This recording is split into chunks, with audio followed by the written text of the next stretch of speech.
Hello, welcome back. My name is Brijesh. Today we are going to start class 7th NCERT of History. I have already uploaded class 6th History NCERT. If you haven't gone through it, please watch. Before we start, please like and subscribe the channel and also share these initiatives with your friends and fellow aspirants. And do let them know about these free initiatives that I'm going to complete these important NCERT which are the essentials for the UPSC and along with the not only UPSC but the PCS exams as well, right?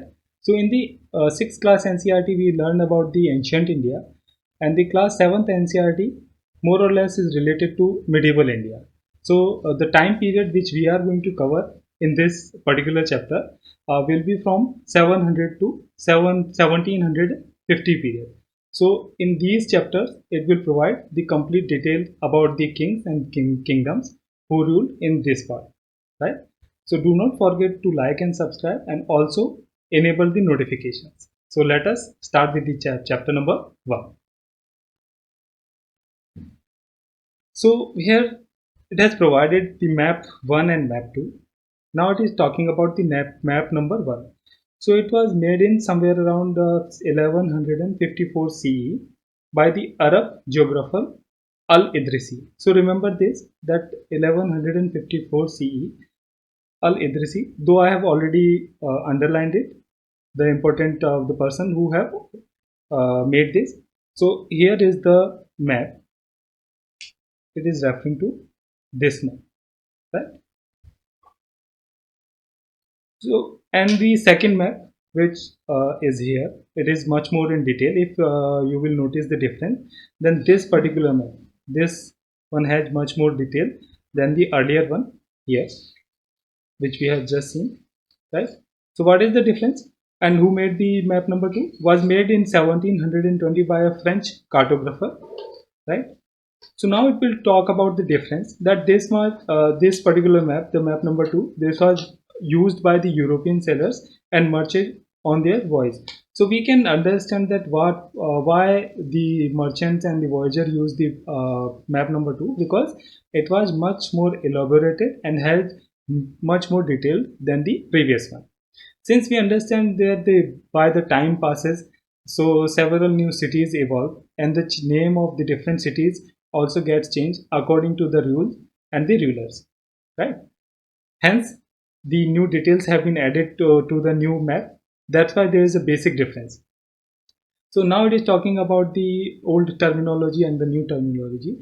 Before we dive into this basic understanding of the terminology and the differences, so what this particular chapter is referring, it will provide the different aspects of the medieval India and the time period of 700 to 1750, that what type of developments happened and why these were the different from the earlier time, right? And what type of things were happening not only in the linguistic manner but also in the art and architecture manner as well, right? And how the new cities were getting developed and how the jatis were getting prominence in this period, and how the small kingdoms or the big kingdoms were evolved, right? And how they ruled the Indian subcontinent. So these differences will be provided in this particular chapter. So this is just to provide the basic, right? So and much more detail have been shared in the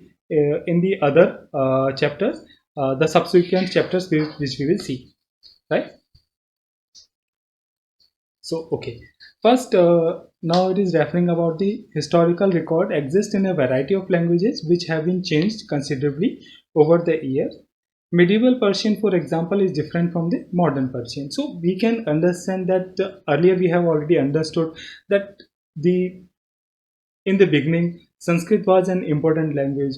Then how Prakrit got the prominence, and later on the once again Sanskrit started to dominate this particular subcontinent. So we can understand that the people, the different rulers who ruled from the part of the Persia.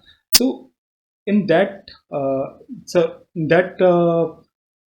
time as well, the different rulers who ruled must have introduced new rules and regulations, and the people must have moved from here and there.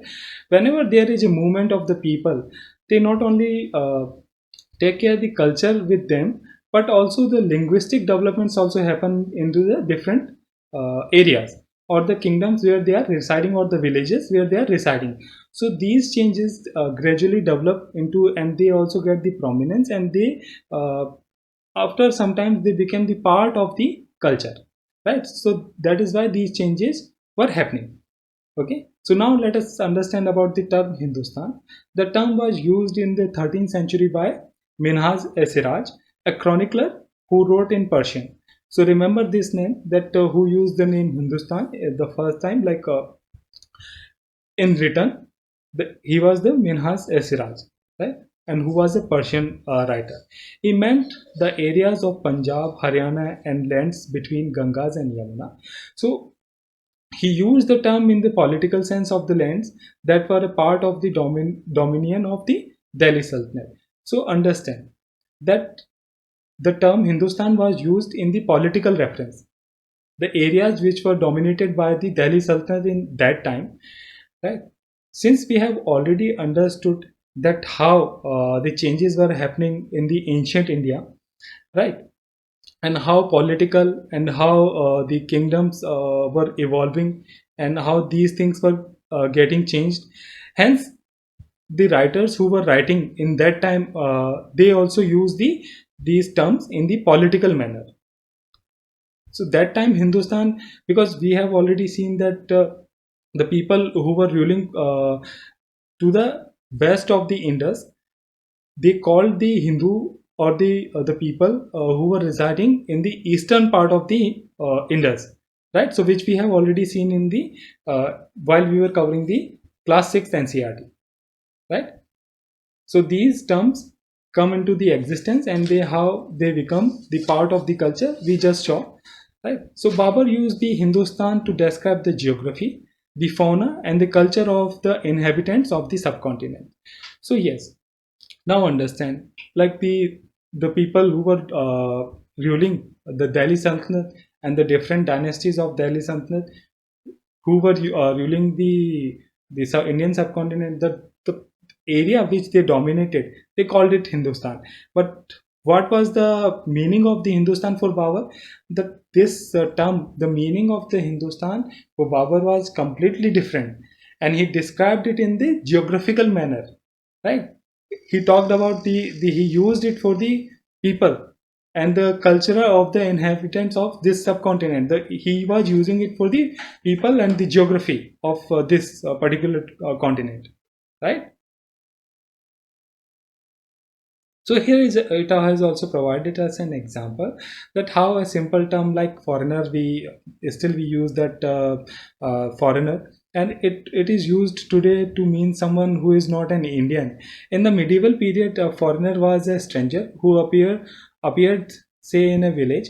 So someone who was not a part of the society or the culture. So understand that, because there was no sense of collectively of India, right, or the Hindustan, because we just saw that the Hindustan, the term was referred by the different people or different ruler in the different context, right? Because today the India, we understand, we refer to the complete nation, right, and the dominion of India. We know the complete boundaries, right? But in that period, there were the different rulers. They were fighting amongst each other, and they had the different understanding of their boundaries, and there was no collective understanding of the nation. Hence, different villages. If a person moved from one place to another place, they used to call them foreigners. Probably, a person is residing in the kingdom of Cholas. He might have moved to the kingdom of the Pallavas for the Pallava dominion. That person might have been a foreigner. So this is the term. That is why there was this term foreigner was not in the sense the in which sense we use it today, right? So understand this difference, that how medieval term was different from the today's understanding, right? So historian and their source. So it is now talking about the period that we will be looking into, and the time it is referring is between 700 to 1750, which we have already talked. So now it is talking about the paper. So we have already got the sufficient information in the class 6, that how paper was evolved, where it was invented, and why it was important, not only in that time, and why it is important today as well, right? So there's nothing important in this particular paragraph, so we are not going to invest a lot of time in that. So there was no printing press in those days. So scribes copied manuscripts by hand. So scribes, they were the people who used to write about the things, right? So it was their job to copy the manuscript by hand. Right? So they were called the scribes. So here, if we see here, it has been depicting a beautiful painting.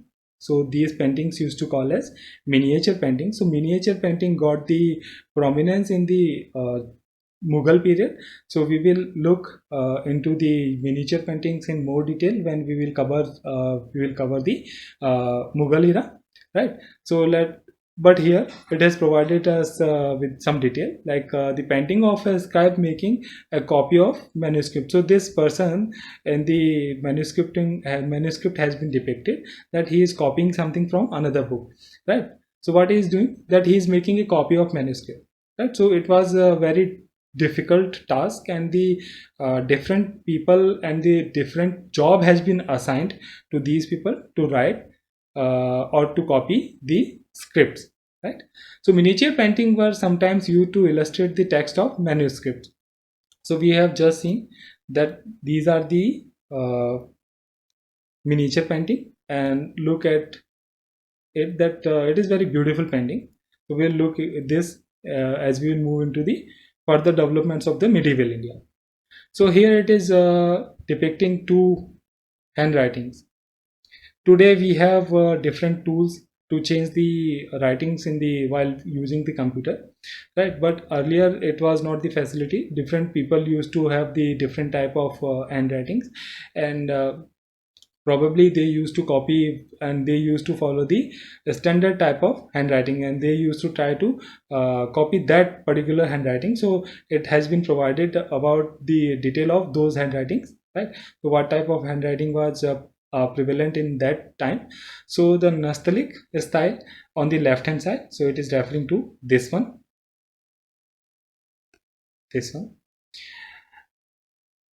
is cursive and easy to read. So let us see that now. If we will pay close attention, then it is talking that this Nastaliq style was cursive and was easy to read, right? Whereas the other handwriting, which was Sikaste, on the right hand, is denser and more difficult. So here, if we will see that the density is much more than the density of this particular hand script, right? So it makes it this right hand side much more difficult than the left hand side, right? So it is just providing us the detail that what type of handwriting were prevalent, right? So it was a very tough or difficult job. The 14th century chronicler Ziauddin Barni wrote his chronicle first in 1356 and another version 2 years later. So they used to keep on revising their written text, right? Probably they wanted to add new details, or they wanted to remove something from earlier written text. So they used to revise it. So the two differ from each other. So it all definitely, if they have seen something new in the when they moved into the new years or the new times or the new rulers era, then they must have seen some different type of rituals or habits of the ruler, or they wanted to notify them. So they must have added or deleted, or they must have forgotten some type of things that probably they wanted to add but might not have added that time. So that is how they used to write a different copy after adding those details. Might they probably they used to produce a different type of copy, hence these two were quite different from each other, right? because in that time it was hard to recall and remember each and everything, and to keep the record of everything was quite tough and difficult as well. It was not as easy as it is easy in today's reference. New social and political groups between 770 and 50, at different moments in the period, new technologies made their appearances. So we understand that technology always evolve, and it always the people always try to refine the technology for their betterment and for the utility, right? So earlier in the ancient, we also see that how the people as gradually their understanding developed, they started to develop the tools from the very crude stone, and they started to make made these microliths and the beautiful tools, right? The arrows, right, and sickles. So they understood the utility, and they gradually they also evolved. So it happens with the technology, the people always want to evolve, right? So what type of developments happen, like the Persian wheel in the irrigation, the spinning wheel in weaving, and the firearms in combat. So just let me tell you that these development happen, but there was a question was asked in UPSC probably in 2019 or 2020, that in the Persian terms, what is the rahat belongs to. So it was a Persian wheel in irrigation. So this was the straightforward question was asked. So the this chapter 1 just provide the information. So most of the time a student tends to leave this particular chapter, but sometimes it provides us the important information, so we do not want to miss each and every important point which NCERT is pointing out. So remember that what type of development happen and why this becomes important for our exams, right? So along with these development, the new food and beverages also arrived in the subcontinent, because we understand that as the people move from one kingdom to another kingdom and from one reign to the another reign, so definitely they must have taken their habits, their culture, right, and the way they used to cultivate their fields. So they must have taken this from one reign to another reign. So this type of developments also happen in this continent, right? So what type of crops and the different beverages came to India or the Indian subcontinent, like the potatoes, corn, chilies, tea, and coffee. So remember that what type of beverages arrived, like the potatoes, corn, chili, tea, and coffee. So I have already underlined these facts, and right. So remember these because this becomes important. This was a period of economic, political, social, and cultural change. So, of course, we understand, as we understood, that the different kingdoms were, different rulers were trying to win the different part, right? And they were trying to capture the different areas. Okay, so people were moving, the armies were moving, right, along with them the people who used to belong to the army, and the people who were there once they have won any part of the continent, then the people move from that area to the another area, right? So they not only taken to the their habits, but also it gave the prominence to the economy of that area, and the polity definitely going to change because the new ruler is going to rule. So there will be the new rules for the that particular kingdom, and the social strata will definitely change, because if we think that the if Indian subcontinent, the people who were living here, and after when the Turks came into the India, so definitely other Turks communities must have moved from the that part to the India. So definitely this the social amalgamation, the cultural exchange must have happened, right? So these things always took place in that time, right? So it was not only one thing was happening in the isolation, but parallelly several things were happening. Look at the changes, the economical changes, political changes, social changes, and the cultural changes were happening. Understood? So this was also a period of great mobility. Since we have already understood that the groups of people traveled from the long distances in the search of authority, definitely the people were moving from here and there. They were moving with their kings, right? So different nobility came to the India. The people of India who were defeating to the people of the other continent, they were the Indian people moving to the other continents.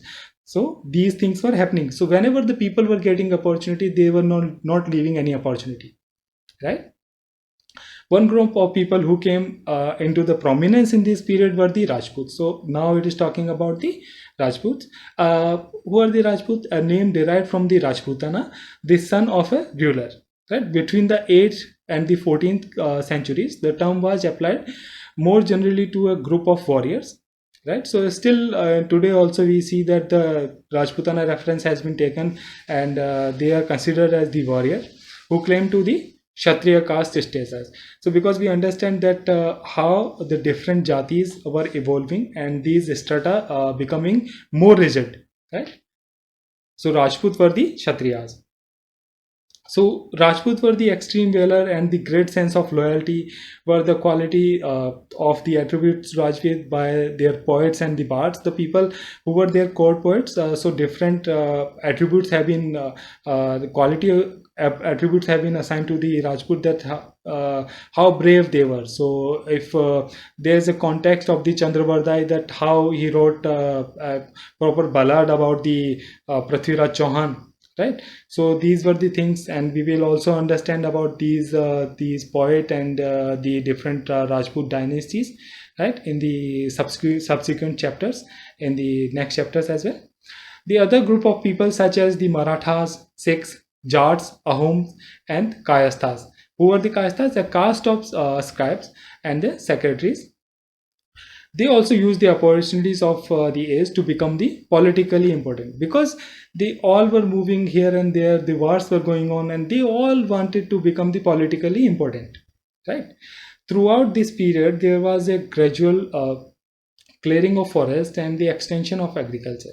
So why this type of things were happening, like the forests were getting cleared and the extension of agriculture? Because as we just saw that the movement of the people were happening, so the people must have moved from west to the east or in the Ganga Yamuna Doab. So earlier we have seen that since now people were expert in making the iron tool, so they to cutting down the tree was very easy, so clearing the forest was easy, and the number of the people and the population was gradually increasing, right? Hence it was the requirement of the time that they cut down the forest and they start to produce the more and more crops. So the agriculture also developed, right? So that is how they understand that how developments take place. Now how this agriculture will change the entire scenario, let us understand. The changes in their habitat forced many forest dwellers to migrate. So who are the forest dwellers? The forest dwellers are the people who are residing in the forest, right? And when these people migrated, like the invaders or the people who came from the outside, when they cleared the forest, then these people who were residing in the forest, they had to leave their home, because they had no other option rather than leaving. Either they would have been killed, or there was only one option, either they can leave. So they also left these forest so that the other people could reside, right? Or other could might have changed or amalgamated with the people of those who were coming to this subcontinent. So others started tilling the land and became peasants. So now understand that how agriculture is changing the things. Peasant group gradually began to influence the regional markets. So now the influence is because of the this agriculture. What type of changes happening? The gradually began to influence the regional markets, because market started to evolve. Chieftains, priests, monasteries, and temples. Of course, we understand as the people start to reside in any part, they're according to their beliefs, they start to either they are going to raise the temple, they are going to make the temple. If the temple is there, then the different type of communities are going to settle. There will be perfumers will be there, the somebody who is in the business of flowers, he must be there, right? So these people were there, the priest will be there, right? So they became the part of the large and complex society, of course, since now the gradual development is happening. So the society will also automatically become the complex, and were required to pay the taxes and offer good and services to local lords. So we understand that the always whenever the agriculture evolves or agriculture develops, and the prosperity increases, it also helps the kingdom to increase and the kings to live their lavish life. So they, why? Because they used to collect the taxes, and taxes always help the kings to not only to pay the salaries to their army, but also to attack on the neighboring kingdom, because then now they have the money, they can expand in terms of army, in terms of the tools or the weapon as well, right? So significant economic and social differences emerged amongst the peasants.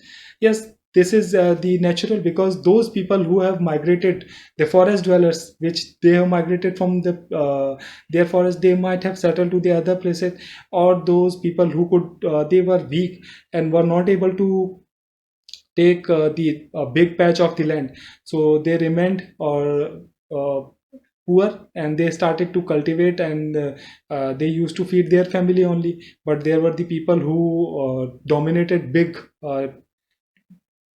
land of patch big lands, they claimed the big lands, and there were the slaves who used to work from them, so definitely they are going to be rich. So this their gulf was natural, that the poor and the rich were there, right? So this since we have already seen that how in the ancient India also there was a gulf between the rich and poor, so it continued here as well. As society became more differentiated, so what happening that the society became differentiated, and the people were grouped into jatis or subcastes, and ranked on the basis of their backgrounds and their occupations. So of course we understood that the jatis and subcastes, these became more rigid, right?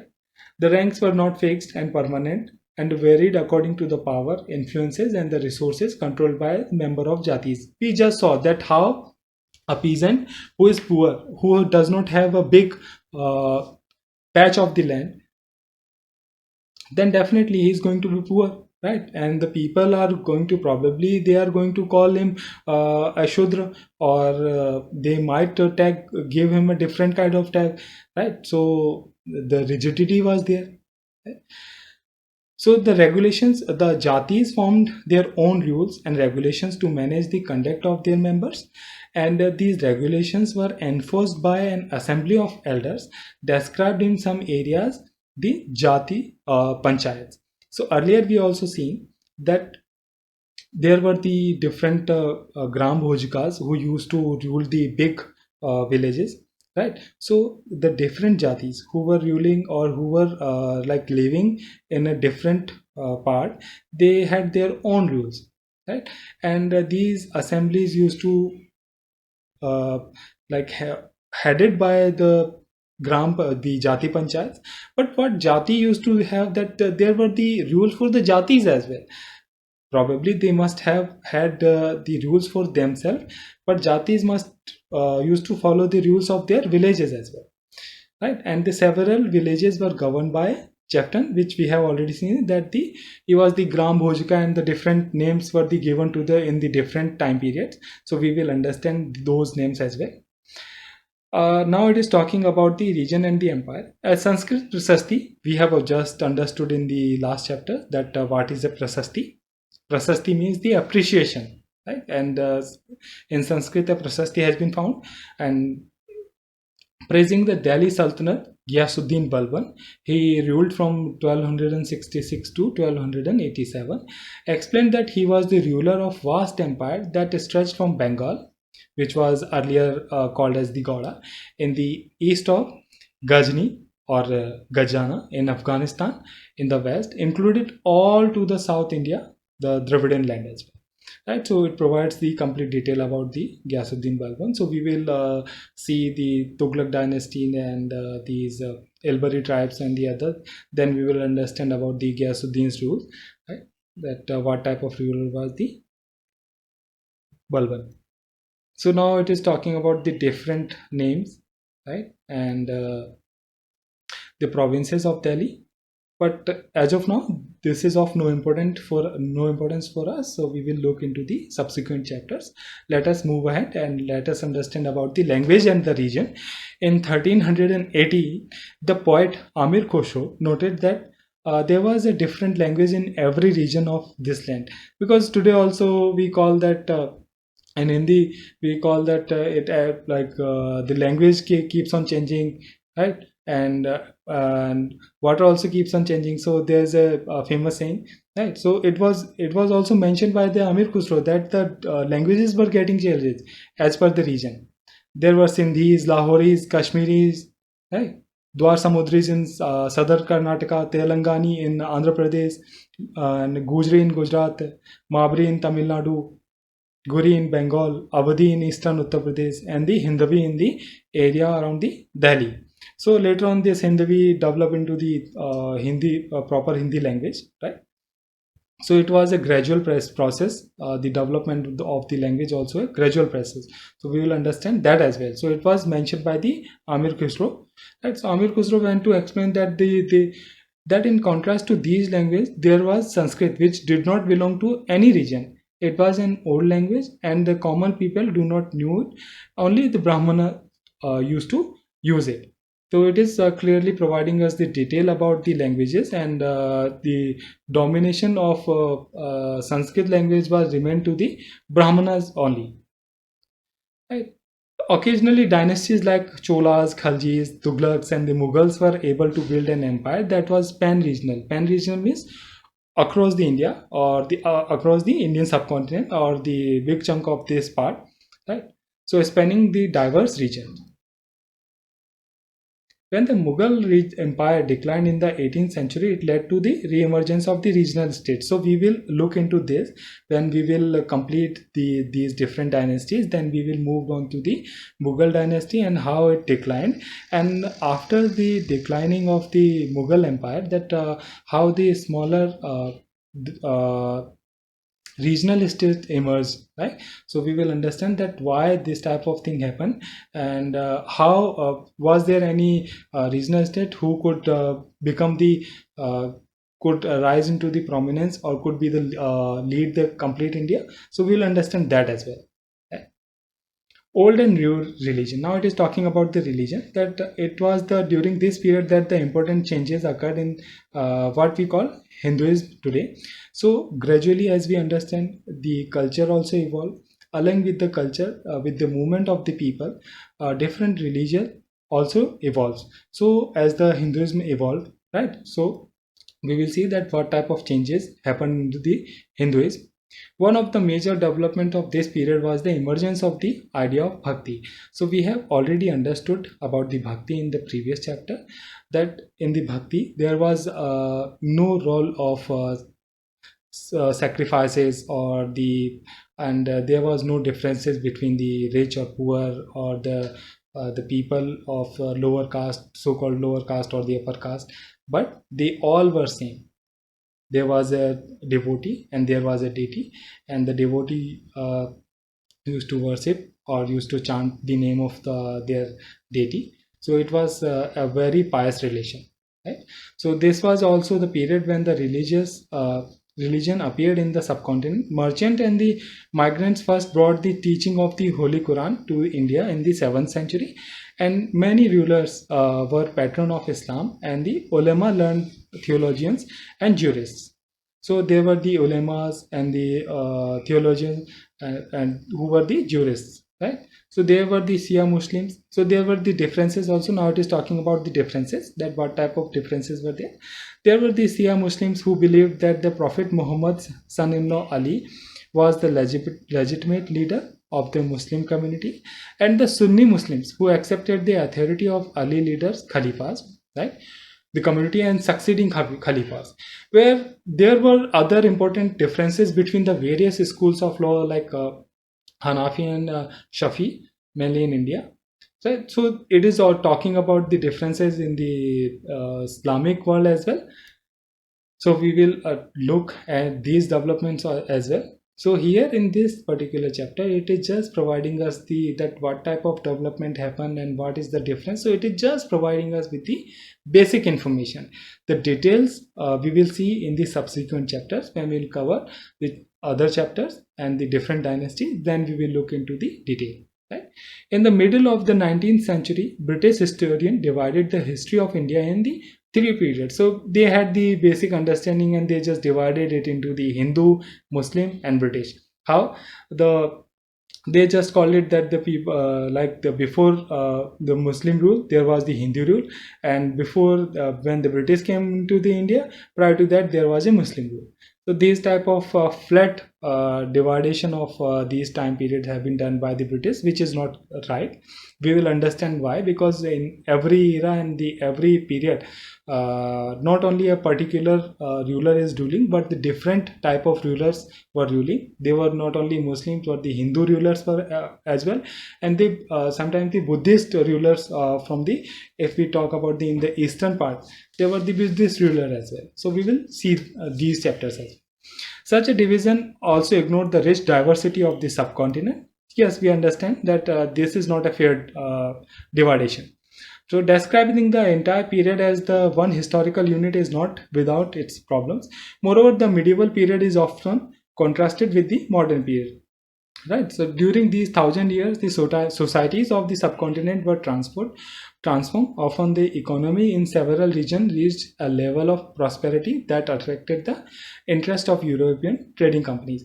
So here understand that it is talking about the prosperity, that how in this particular 1,000 years of rule, right, from 700 to 1750, so definitely different kingdoms definitely ruled. So we understood that how the people who migrated, they not only gradually helped in clearing the forest, but also helped in gradually development of the agriculture, and the rulers also brought the different technology from the different part, right?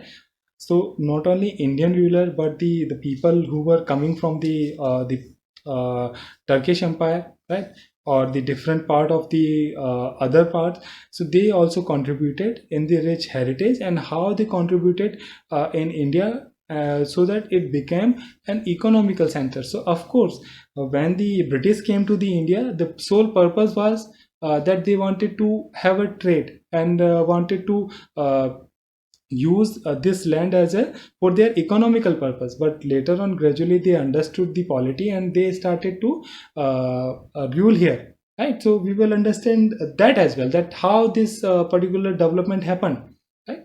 So this is the information has been provided in this particular chapter. So in this next chapter, which will provide the more information about the particular dynasties, we will understand that how particular dynasty came into the prominent and what type of rule they were having, right? And how the Indian subcontinent changed, right? So these are the some basic information. Try to revise them, and if you have not watched the class 6 NCERT of history, then you can anytime watch it, since I have already uploaded it, right? And I will see you into the next chapter. Till then, see you. Keep learning.